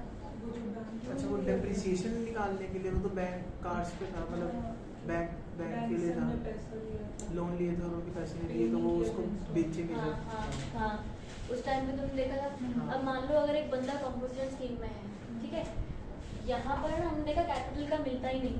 अगर कैपिटल का मिलता होता तो वो भी तो ऐसे डेप्रिशिएट होते तो सही वैल्यू पे मिलना चाहिए। कंपोजिशन वाला जो रिजीम है ना उसके अंदर कैपिटल पर भी आईटीसी मिलता है। अगर मैं ये जो चीज़ हमने अभी लिखवाई है ये हमने लिखवाया कि बंदा रजिस्टर्ड नहीं था और रजिस्टर हुआ है। अगर यही बंदा कंपोजिशन से नॉर्मल रिजीम में आएगा तभी भी तो यही सारा तरीका होगा ना। उस टाइम पे वो आईटीसी नहीं मिल रहा होगा, सब कुछ फलाना ढिमना कर रहा होगा। और कंपोजिशन स्कीम में कैसे आएगा, या तो उसका टर्नओवर वो वहाँ पर भी ऐसे की वजह हाँ से। सब कुछ ऐसा है। पर वहाँ पर एक चीज़ का तुम्हें क्या ध्यान देना है, अंडरस्टैंड, ये चीज़ थोड़ा नया है, नया भी क्यों, क्योंकि याद नहीं है। वहाँ पर कंपोजिशन स्कीम में कैपिटल गुड्स जो है ना, कैपिटल गुड्स उसका भी आईटीसी मिलता है। अगर कैपिटल गुड्स का भी आईटीसी मिलता है तो कैपिटल गुड्स को बकायदा ढंग से डेप्रिशिएट करना पड़ेगा तो ही तो तुम्हें आईटीसी मिलेगा ना। और यहाँ पर जीएसटी के अंदर कैपिटल गुड्स के डेप्रिसिएशन की क्या रेट थी, वो 5% पर क्वार्टर वाला और पार्ट ऑफ द क्वार्टर, तो उसको उस हिसाब से डेप्रिशिएट करोगे। जो वैल्यू बचेगी उसका डेप्रिसिएशन का आईटीसी मिलेगा, डेप्रिशिएट वाली वैल्यू का डब्ल्यूडीवी का मिलेगा, राइट। तो यहाँ पर बस एक वो एक्स्ट्रा कैलकुलेशन आएगी, बाकी सब सेम है, ठीक है। थर्ड हाँ सी में कंपोजिशन और बी वाला तो सेम ही है ना। हाँ बी वाला सेम है, देख इकट्ठा ही है ना वो सारा। बी वाले में कोई प्रॉब्लम है ना। अच्छा एक बार पढ़ो, मैं करवाऊंगी ये चीज़। बी वाले में क्या है, वॉलंटरी रजिस्ट्रेशन है ना, ठीक है। वॉलंटरी है मतलब अपने मर्जी है उसकी, तो उसके पहले तो उसको कुछ था ही नहीं पंगा, राइट। तो बस आराम से करता रहेगा, उस हिसाब से है। On the date immediately preceding the date of grant of registration, ठीक है। तो इसके लिए ग्रांट ऑफ रजिस्ट्रेशन की तारीख है, इसकी लाइबल तो है ही नहीं ना वो पीछे, जिस दिन सर्टिफिकेट मिला उस दिन, ठीक है। साथ में कौन सा पॉइंट पढ़ा हमने, switch from composition to B वाला। ये भी बताया, बी बताया। बी बताया। अच्छा ये वाला जो कंपोजिशन है उसकी सी बताया था, मतलब मैम ने पहले ए बताया फिर सी बताया फिर बी बताया। बी वाला पहले B भी बताया, C भी बताया। हाँ तो बी तो नया सी ना, लेटेस्ट तो सी, सी है। लेटेस्ट मतलब कि ऐसे में लेटेस्ट कहाँ तक कवर हो गया।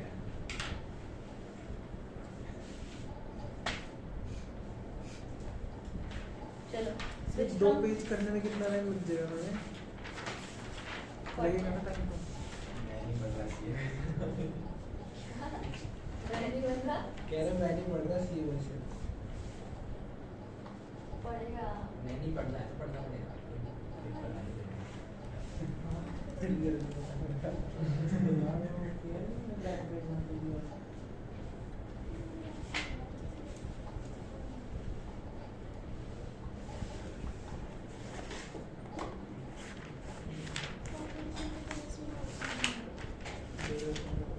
अभी यहाँ पर ये सिर्फ और भी कहीं पढ़ा था, क्या वो 5% पर क्वार्टर वाला कहाँ पढ़ा था कहीं और पढ़ा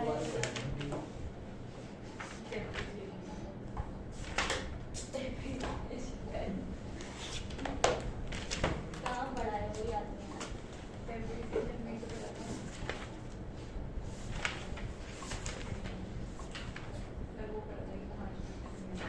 हाँ वो पढ़ा है।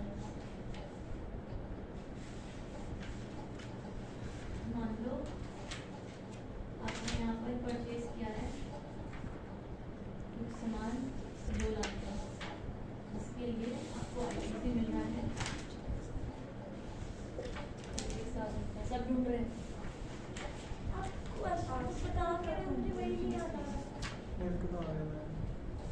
अरे मैम ने बताया था जब कोई बंदा बैंक से लोन लेता है तो वो लोन रीपे नहीं कर पाता तो बैंक उसकी गाड़ी जब्त कर लेता है। तो जब बैंक उसकी गाड़ी जब्त कर लेता है तो बैंक भी तो आगे बेचेगा क्या ना, लिखा है 22? तो बैंक किस हिसाब से उस पर टैक्स रेट बढ़ेगा। मैं वो वैल्यू ऑफ सप्लाई में था जो आप बता रहे हो, कॉम्बिनेशन कॉम्पोजिशन वही है सब। वैल्यू ऑफ सप्लाई में नहीं था।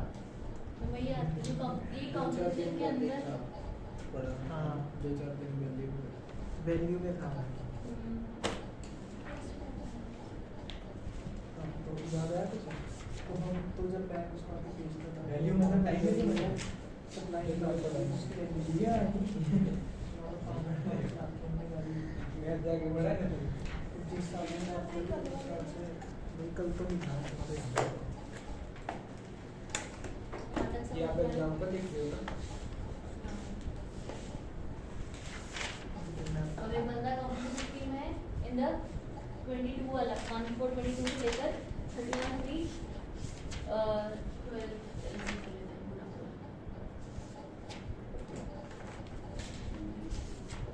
ठीक है, ये बंदा इस साल इसने पूरा कॉम्पोजिशन स्कीम में सब कुछ टैक्स टूक्स पे किया है, ठीक है। यहाँ तक क्लैरिटी। अगले साल वो बंदा अब 14 से लेकर यहाँ तक आप देख लो नेक्स्ट ईयर ये इंसान यहाँ पर नॉर्मल रिजीम में आ जाता है 1423 से 31 320, ठीक है। यहाँ तक क्लैरिटी। ये उसने सामान खरीदा था कभी ना कभी पिछले साल, और ये सारा सामान यहाँ पर पड़ा हुआ है अभी भी, ठीक है, सभी भी पड़ा है। अभी भी पड़ा हुआ है, ठीक है। क्यों? ये कैपिटल गुड्स खरीदे थे ना, कैपिटल गुड्स खरीदे थे 2 लाख के, ठीक है। यहाँ तक समझ में आया। अब आप कॉम्पोजिशन स्कीम से नॉर्मल स्कीम में जा रहे हो, राइट। आपको आईटीसी मिलना चाहिए। कॉम्पोजिशन स्कीम में थे तब आपको ये 36,000 आपने पे किया था परचेज करते वक्त, पर क्या आपको इसका आईटीसी मिला था? नहीं मिला होगा ना, क्योंकि आप कॉम्पोजिशन स्कीम में थे। अब आपको मिलेगा, पर ये सारा 36,000 नहीं मिलेगा, सारा 36,000 नहीं मिलेगा। क्यों नहीं मिलेगा? एक साल क्योंकि यूज हो गया। यूज हो गया, ठीक है। तो आप वो माइनस जो करोगे ना 5% पर क्वार्टर, वो इसको करोगे, आईटीसी को करोगे। क्यों? क्योंकि कम आईटीसी मिलना चाहिए ना, इसलिए ही मैंने वहां पर भी कहा था आपको कि डेप्रिसिएशन WDV इनको बोलना नहीं चाहिए, पर तरीका हमको वही आता है इस वक्त समझ में, ठीक है। तो सीधा ही नहीं माइनस कर देंगे एक साल का। हाँ, बस पर क्वार्टर माइनस होना है ना, तब वहां पर अगर वो नहीं मतलब रिटर्न डाउन वैल्यू पे होएगा कि स्ट्रेट ऐसे मतलब स्ट्रेट में स्ट्रेट पूरा हर बार 36,000 का 5% जाएगा कि पहले हम 36,000 से 5% निकाल लेंगे, फिर अगले क्वार्टर में ना इतना कुछ नहीं करना, तो फिर हम सीधा क्यों नहीं लगा रहे एक साल का। क्योंकि पर क्वार्टर है ना, तो 4 क्वार्टर 6 क्वार्टर 5% पर क्वार्टर है। 6 क्वार्टर और इसमें अच्छा, part of कि month अगर एक लेना साल है। से ज्यादा इसमें पार्ट ऑफ मंथ लेना, वो पार्ट ऑफ हाँ, मंथ वो तो सेम ही है। तो मान लो ये बंदा अगले साल ऐसा कर लेते पर हैं, बात तेरे को वही है ना, पूरे साल का थोड़ी बात 5 महीने उस हिसाब से महीने का ही ले रहे हैं 5 डिवाइडेड बाय 3 कर रहे हैं महीने का, जब 1.5% का बात है।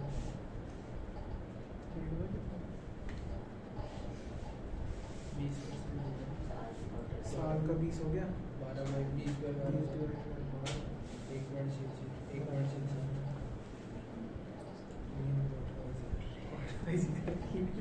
बैटरी देखिए बैटरी नहीं मरता भाई तेरा फोन गिर गया फिर हम- अरे हो रही है तब सॉरी उस टाइम हो रही थी, ऐसे बोल रहा था होगी 37 होगी 37 हो गई कुछ हो गया।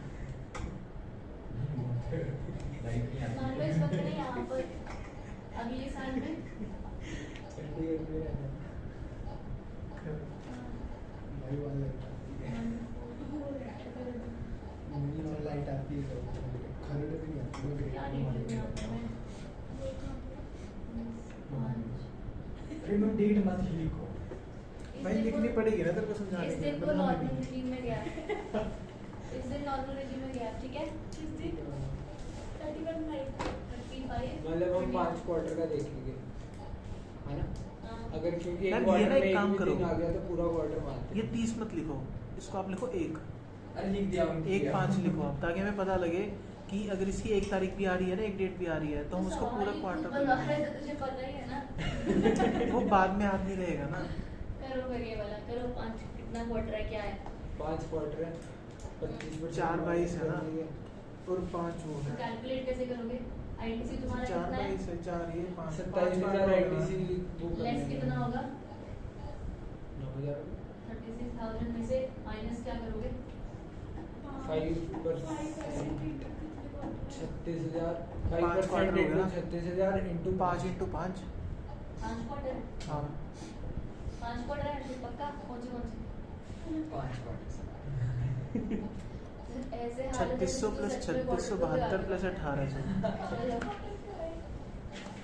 जरूरत है कुछ हाँ पार्ट ऑफ एक दिन भी आ गया ना मेरे क्वार्टर का तो पूरा क्वार्टर आज की वाइड लाइन में निकाल इकट्ठा हुआ वैसे हम जांच कर सकते हैं पर फर्क तो नहीं पड़ेगा ना क्योंकि अब तो शुरू ही वहाँ से 9000 पे आया ना इसका आधे में तो भी इवेंचुअली क्वार्टर तो वही आएंगे अगर तो इस साल के इस साल के अप्रैल से गिनना शुरू करेंगे या जैन से भी गिनना शुरू करेंगे जैन से मार्च गया वो क्वार्टर तो आएंगे ना अप्रैल वाला आया तो अप्रैल मई जून जुलाई अगस्त सितंबर अक्टूबर नवंबर दिसंबर जैन फेब मार्च 4 क्वार्टर हो गए उस साल के उसके बाद अगला साल तुम गए अप्रैल मई तो अप्रैल मई वाला आ गया तो बस एक ही एक्स्ट्रा क्वार्टर आया ना बढ़िया तो उसके 5 क्वार्टर कितना है आंसर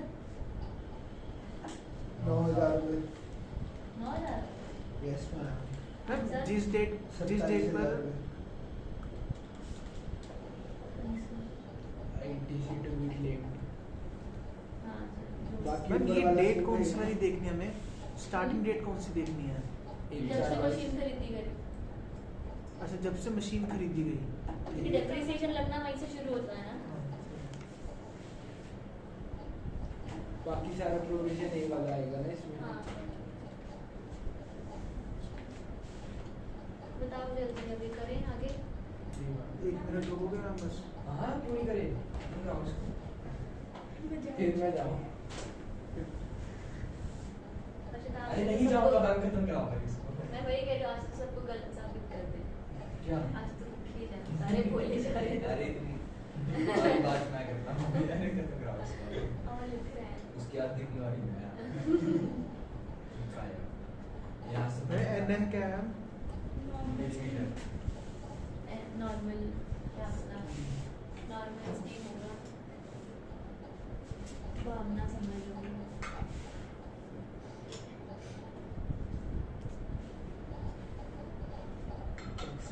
मतलब मोटा मोटा मेन कंसेप्ट क्या था इसका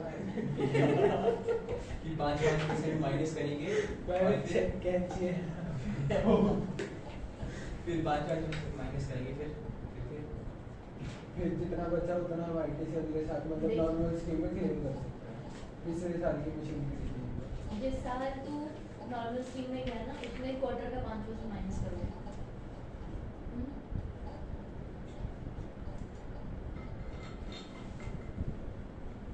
हम कई बार देख चुके हैं कि हम या तो रजिस्टर हो रहे हैं या तो हम ऐसे करके दूसरी स्कीम में जा रहे हैं हमें आईटीसी मिलता था नहीं मिलता था सारा हमने देख लिया यहाँ पर ना कभी भी ये करना पड़ा अब तक पूरे चैप्टर में कहीं नहीं करना पड़ा क्यों क्योंकि जब आप स्कीम शिफ्ट हुए कंस्ट्रक्शन में भी सब जगह पर क्या सिर्फ रेवेन्यू वाली चीज़ का आईटीसी मिलता था कैपिटल वाली चीज़ का नहीं मिलता था तो हमको ये प्रॉब्लम नहीं आई अब इधर क्या हुआ ना जब आप कंपोजिशन प्रॉब्लम में जाते हो ना तो यहाँ पर भी लिखा हुआ है कि ऑन कैपिटल गुड्स ठीक है तो यानी कि कैपिटल गुड्स का भी आईटीसी मिलता है इस कंपोजिशन स्कीम में बढ़िया तो अगर कैपिटल गुड्स का आईटीसी मिलता है तो फिर तो हमें लेना पड़ेगा आईटीसी बढ़िया बात है अच्छा हमने सामान पहले खरीदा था आईटीसी आज भी उस चीज़ का मिल जाएगा जब तूने खरीदा था तब तेरे को आईटीसी मिलता नहीं था क्योंकि तो कंपोजिशन थी अब ठीक है अब तूने मान लिया सामान 1/4/22 को खरीदा ठीक है पड़ा है तेरे पास सामान बढ़िया यूज़ कर रही है अगले साल भी यूज़ करने वाली है यहाँ तक भी समझ आ गया जब तुम अगले साल गए अगले साल तुम कंपोजिशन से नॉर्मल में चले गए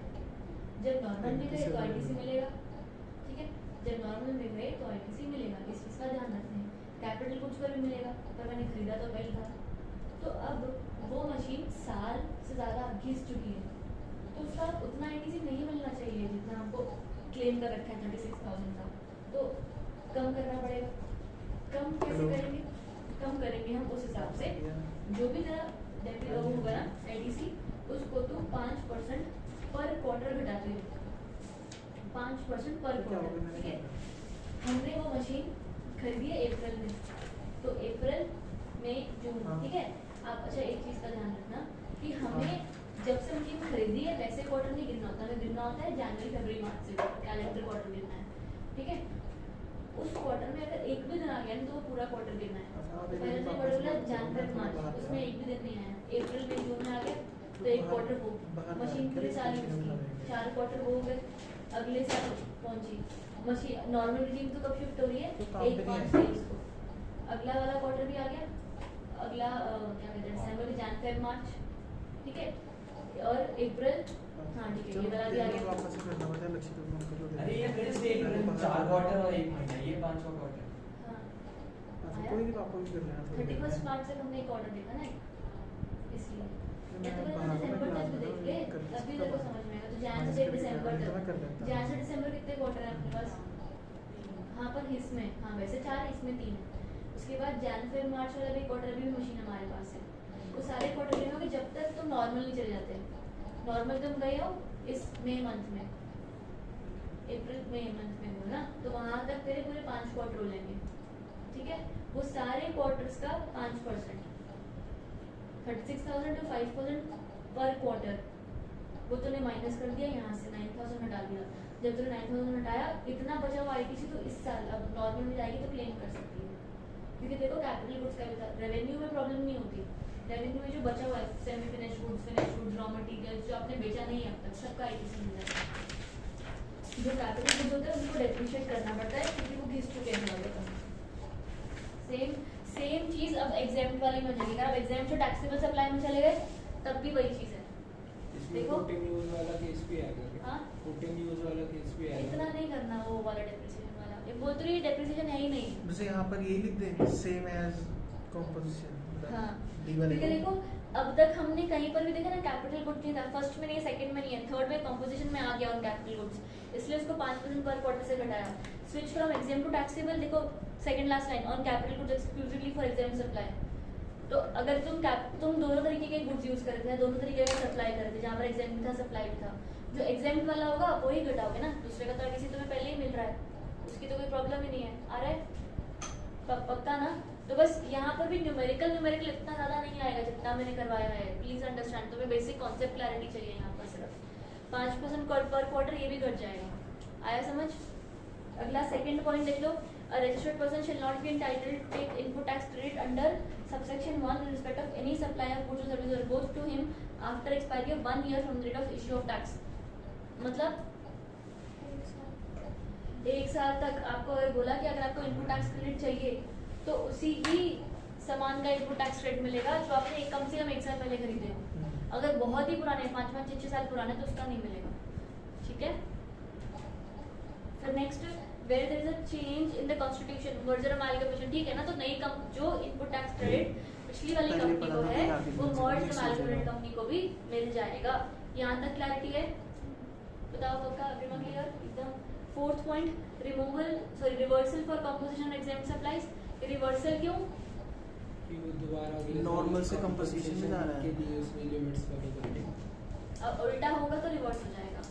जब बंदा तो जो इसमें 9,000 मतलब 27,000 क्लेम करे तो वो इसको वापस देने पड़ेगा हाँ कि अगर 1 साल का माइनस फिर करेंगे हम इसमें। हाँ माइनस करेंगे अगर करते तो।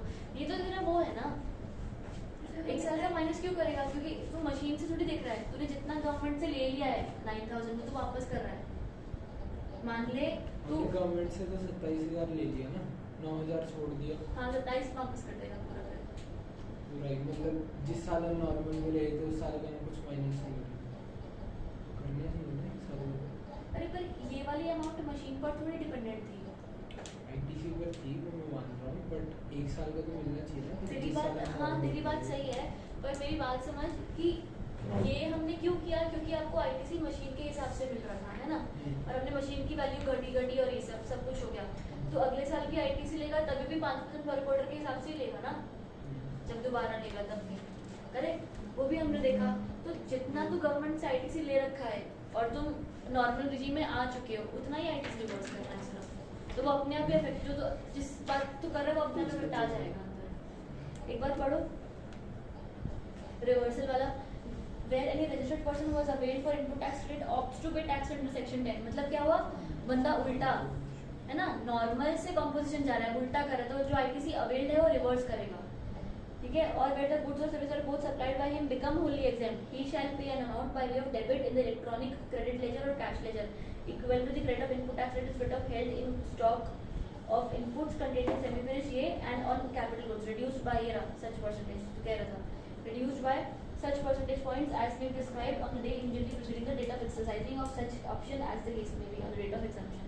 ठीक है, तो आप बस जो भी बचा हुआ है आप वो रिवर्स कर दोगे, बस यहाँ पर करना कुछ नहीं है, इतना तुम्हारा आंसर ही बदलेगा ना, ये भाई ये आईटीसी जो अवेलेबल है ना इसको आईटीसी को रिवर्स कर दो। ATC पे भी। बस 27,000 को जब मर्जी करे 4 साल बाद 5 साल बाद नहीं करेंगे फिर ईयर वाइज होता रहेगा ना। अंडरस्टैंड, एक सेकंड प्लीज, यहाँ पर ना कुछ बहुत बड़ी चीज नहीं हो रही है। मान लो बस इसी हेडिंग को, इसी सब चीज को मैं अगर बदल दूं ना, ये नॉर्मल स्कीम से कॉम्पोजिशन स्कीम चला गया, बस जब नॉर्मल स्कीम में था, ठीक है, से कॉम्पोजिशन में गया है ना अगर, तो अब उसको आईटीसी नहीं मिलेगा, पहले मिलता था, राइट? तो परचेज किया था उसने जिसका उसको 36,000 का आईटीसी मिला था, वो जब गया वहाँ पर कॉम्पोजिशन में, तब उसको आईटीसी रिवर्स करना पड़ेगा, जैसे ये नमन बोल रहा था, बस एग्जैक्टली वैसे ही करना है, मतलब 5% लेस करना है। लेस करना है। हाँ, यहाँ पर 5% लेस होगा, आईटीसी अवेल हो जाएगा, रिवर्स हो जाएगा। जो किया था पहले वही सेम चीज, बस उल्टा, जो 5% आपको मिल रहा था वो रिवर्स करना है। ठीक, बताओ पैरिटी। हाँ बस खत्म हो गया ना, कितना रह गया है? पढ़े हैं। ठीक है, डेट ऑफ सच एग्जेम्पशन तक ब्रैकेट क्लोज कर दो, प्रोवाइडेड दैट नहीं पढ़ना, 5th पॉइंट नहीं पढ़ना, 6th पॉइंट का सेकंड पैराग्राफ पढ़ना है सिर्फ, प्रोवाइडेड दैट फिर ये कोई bricks, moulds, dies, jigs, fixtures कुछ भी है, the taxable person may pay tax on the transaction value of such goods determined under section 50। बस इतना ही कर लो, बाकी सेक्शन कुछ 15 के हिसाब से करना है। बस इतना अच्छे हाँ। गाना है illustration में। हाँ, तो ये वो मतलब क्या कहते हैं उसको 15 के साथ, यानी कि प्लांट मशीनरी के हिसाब से होगा, बाकी और कुछ नहीं है इसके अंदर। इलस्ट्रेशन 10 मार्क करके रख लो,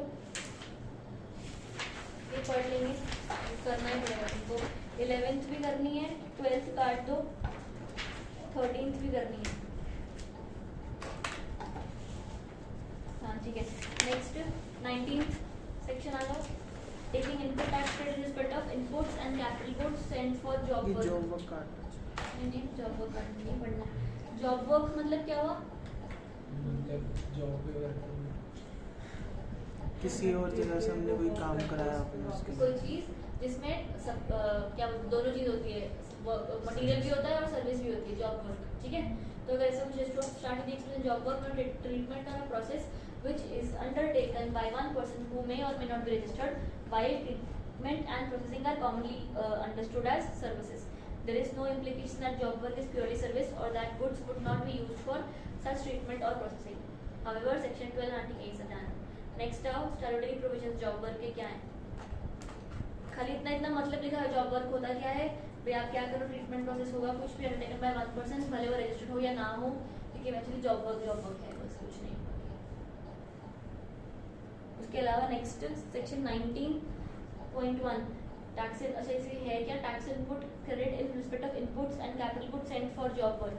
तुमने जॉब वर्क करने के लिए कोई सामान भेजा, वो तुमने सप्लाई करी है, जॉब वर्क के लिए सामान भेजा ना, सप्लाई नहीं करी, हमने सामान दिया उसको। सामान दिया, वो सामान करके वो काम करके वापस भेज देगा। तो प्रिंसिपल शायद subject to such conditions and जो भी as may be prescribed be allowed input tax rate on inputs sent to job work for job work. ITC avail हो सकता है कब? Notwithstanding anything contained in this section, the principal shall be entitled to take credit of input tax on inputs even if the inputs are directly sent to a job work for job work without being first brought to his place of business. आपने वो bill to shift हो गया इसका भी, ठीक है, आपने वहाँ पर सामान भेज रहे हो, वो करके देगा। क्यों? क्योंकि आप जब लोगे तभी उसको पैसे दोगे ना, तो इनवर्ट वाला तो पूरी चीज़ पर लगाएगा, इसलिए ही यहाँ से सामान जाने वाले का भी पैसा मिल जाएगा आईटीसी, और आने वाले का भी तुम टैक्स पे कर दोगे। इसीलिए ये स्पेशल प्रोविजन है कि taking of input tax in respect of inputs and capital goods sent for job work. तूने अगर मान ली यहाँ पर कोई सामान भेजा है, कुछ मैंने कोई कपड़ा खरीदा जिसका मैंने यहाँ पर जॉब वर्क पर सामान सिला भेज दिया कि तू अभी इसकी शर्ट बना के दे, जॉब वर्क हो गया, ट्रीटमेंट हो गया, प्रोसेस हो गया, सर्विस हो गया, सब कुछ हो गया। जब तुमने सामान भेजा वो क्लॉथ का आईटीसी तुम अवेल कर सकते हो। क्यों कर सकते हो? क्योंकि जब वो शर्ट बन के आएगी तो उसका आउटपुट जीएसटी तुम पे करो। पॉइंट समझ में आया? इसीलिए ही बोला, इसलिए स्पेशल सिनेरियो है। ठीक, अगला तुम्हारा अभी प्रोवाइजो क्या है कि भाई जो कंप्लीशन ऑफ जॉब वर्क हो जाना चाहिए। ये थर्ड वाला पॉइंट प्लीज पढ़ो। Where the inputs for job work are not received by the principal after the completion of job work or otherwise, or are not supplied from the place of business of the job work, etc. within 1 साल from being sent, it shall be deemed that inputs had been supplied by the principal of the job work on the date when the said inputs were sent out. तो supply मान ली जाएगी job को पहले बंदे को।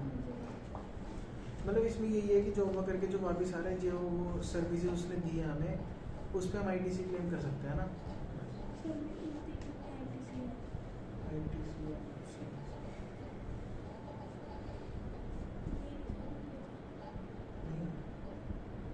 ये वाला तो बाकी ये है ना थर्ड पॉइंट कि वो पूरे मटेरियल अगर 1 साल तक उसने वापस नहीं दिया, पूरे मटेरियल की सप्लाई मानी जाएगी ना। हाँ, वो वाली मानी जाएगी कि जॉब वर्क ने तुम्हें काम करके भेज दिया है। अच्छा ठीक है। अगर 1 साल तक नहीं भेजा, तुम बोल रहे हो 1 साल हो गया भेजा ही नहीं मुझे सामान, तो तुमने आईटीसी तो ले लिया और आउटपुट तो टैक्स पे ही नहीं किया ना। तो गवर्नमेंट बोलती तो ऐसे तो ये क्या बात हुई, तुमने उसको पकड़ा नहीं जाके। बोलते हम तो ऐसा ही मान लेंगे कि उसी दिन आ गया था। 1 साल तक वेट किया उन्होंने आने का, 1 साल बाद हम मान लेंगे जिस दिन तुम्हारा था उसी दिन आने का, मतलब कर दो अब तुम आउटपुट टैक्स पे कर दो, भले सामान आया हो या ना आया हो। पॉइंट समझ में आ रहा है कि नहीं आ रहा है? कंफ्यूज्ड? अभी आपने बोला इसमें आईटीसी मिलेगा, हाँ मिलेगा ना। फिर उसके बाद क्या आउटपुट भी करना पड़ेगा ना दूसरे से तुम्हें सुना।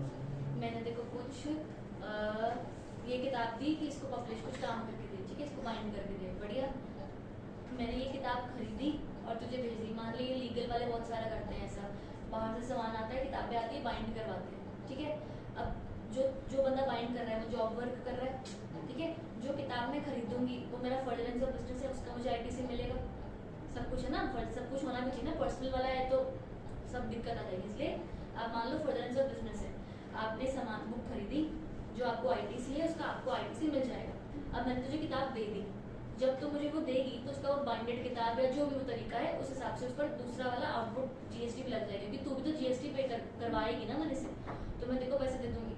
अगर तू नहीं करवाती है या अगर तू अनरजिस्टर्ड है तो मैं आरसीएम बेसिस पर पे कर दूंगी। पे तो मुझे करना ही पड़ेगा। यहाँ तक समझ में आ रहा है?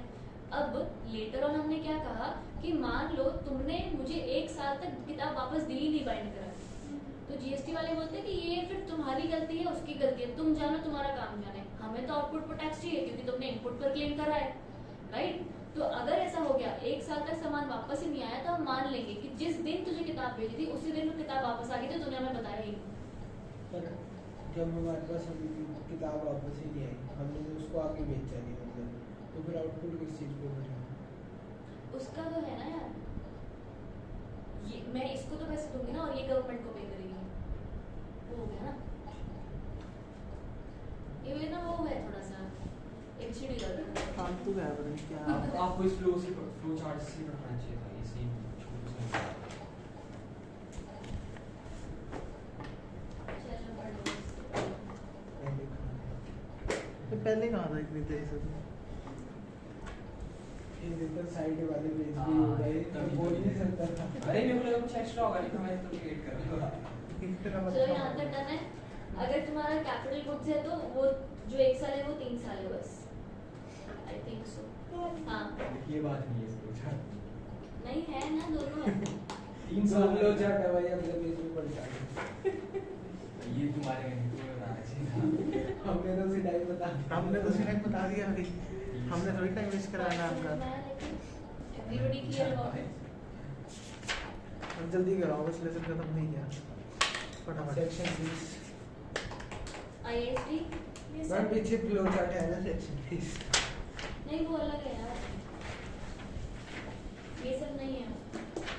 इनपुट सर्विस डिस्ट्रीब्यूटर, अब देखो अंडरस्टैंड, याद करो मैंने ये कहा कि भाई बैंक वाला याद है कि आईएसडी नहीं मिलता, सब कुछ प्रॉब्लम था, 50% का पंगा, सब कुछ दिक्कत है, ठीक है। तो इनपुट सर्विस डिस्ट्रीब्यूटर के अंदर क्या हो रहा है ना, मान लो मैं कोई सर्विस बैंक को दे रही हूँ, ठीक है।